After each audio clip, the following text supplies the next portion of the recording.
friends, how are you? I hope you are well. दोस्तों, पिछले audio में मैंने डिस्कस किया था origin of the term state, अर्थात राष्ट्र शब्द का उत्पत्ति कहाँ से हुआ है। आज मैं डिस्कस करूंगी डेफिनेशन ऑफ द स्टेट, अर्थात राष्ट्र की परिभाषा क्या है। दोस्तों, बहुत सारे डेफिनेशन हैं स्टेट रिलेटेड, लेकिन उनमें से इम्पॉर्टेंट डेफिनेशन को लेकर ही डिस्कस करेंगे। तो फिर दोस्तों, डिस्कशन शुरू करें।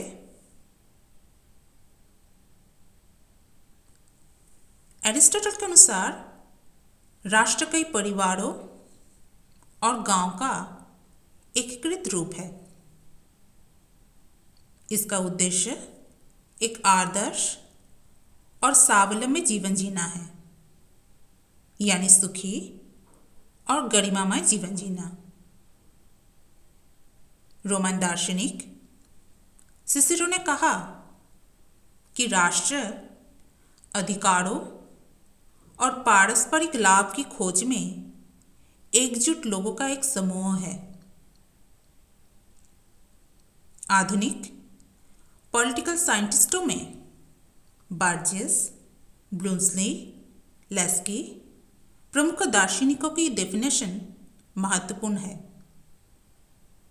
बार्जेस ने कहा, the state is a particular portion of Mankind viewed as an organized unity, अर्थात राष्ट्र मानव जाति का एक संगठित हिस्सा है। ब्रूस ली ने कहा, the state is a politically organized people of definite territory, अर्थात राष्ट्र एक सुनिश्चित क्षेत्र में राजनीतिक रूप से संगठित जनसमूह है। Professor Laski defines state as a territorial society divide into government and subjects, claiming within its allotted physical area its supremacy over all other institutions, अर्थात आधुनिक राष्ट्र शासकों से बना एक समाज है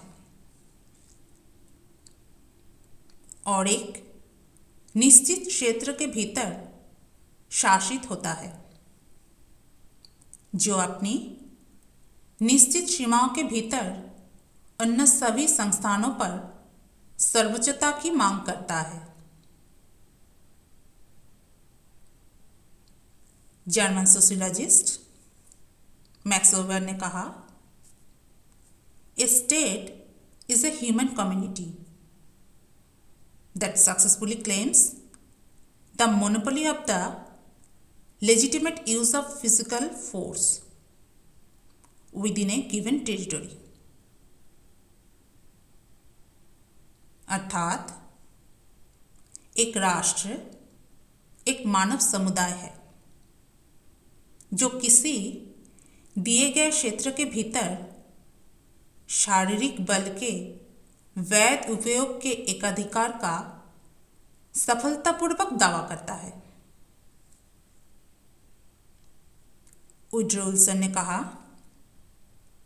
ए state is a people organised for law within a definite territory, अर्थात एक राष्ट्र एक निश्चित क्षेत्र के भीतर कानून के लिए संगठित लोग हैं।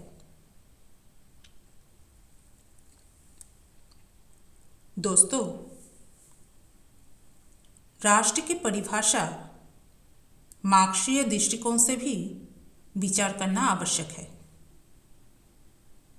मार्क्सवादी विचारानुसार समाज के समृद्ध और प्रभावशाली वर्ग के सुरक्षा और संरक्षण के लिए राष्ट्र व्यवस्था का निर्माण और विकास किया गया था।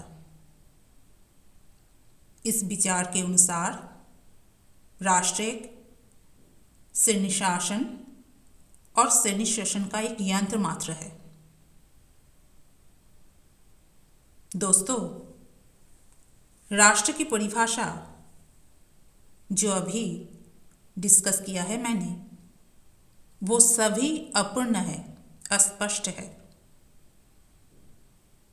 एकमात्र गार्नर द्वारा दिया गया परिभाषा ही पूर्ण रूप से स्पष्ट है।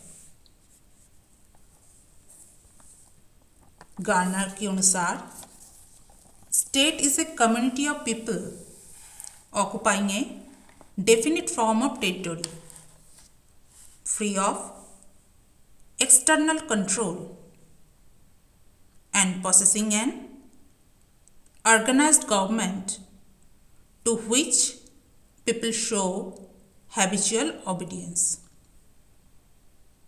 अर्थात राष्ट्र लोगों का एक ऐसा समुदाय है जो बाहरी नियंत्रण से मुक्त एक निश्चित क्षेत्र पर कब्जा कर लेता है और एक संगठित सरकार रखता है, जिसके लिए लोग आदतन आज्ञाकारिता दिखाते हैं। तो फिर दोस्तों, आपको समझ में आ गया होगा कि राष्ट्र के गठन के पीछे जो तत्व काम करता है वो है एक बड़ी आबादी, एक निश्चित क्षेत्र, आंतरिक और बाहरी संप्रभुता और शासन की एक अच्छी तरह से अनुशासित प्रणाली, जिसके प्रति सभी लोग स्वाभाविक रूप से वफादारी दिखाते हैं। दोस्तों, मुझे उम्मीद है कि आज की डिस्कशन से आपको एक क्लियर आइडिया मिला होगा। अगर आपको मेरा ये छोटा सा प्रयास अच्छा लगे तो लाइक, शेयर, सब्सक्राइब ज़रूर करें और नोटिफिकेशन पाने के लिए बेल आइकन ज़रूर दबाएं। दोस्तों, अगर आपको मेरा ऑडियो अच्छा लगे तो कमेंट करके ज़रूर बताएं। आप मुझे इंस्टाग्राम और कू ऐप पर भी फॉलो कर सकते हैं। दोस्तों, आपका प्यार मुझे आगे बढ़ने में मदद करेगा। तो फिर दोस्त, आज बस इतना ही। फिर से नया ऑडियो लेकर हाजिर होंगे। तब तक के लिए stay well, stay healthy and listen to my basic education channel. Thank you.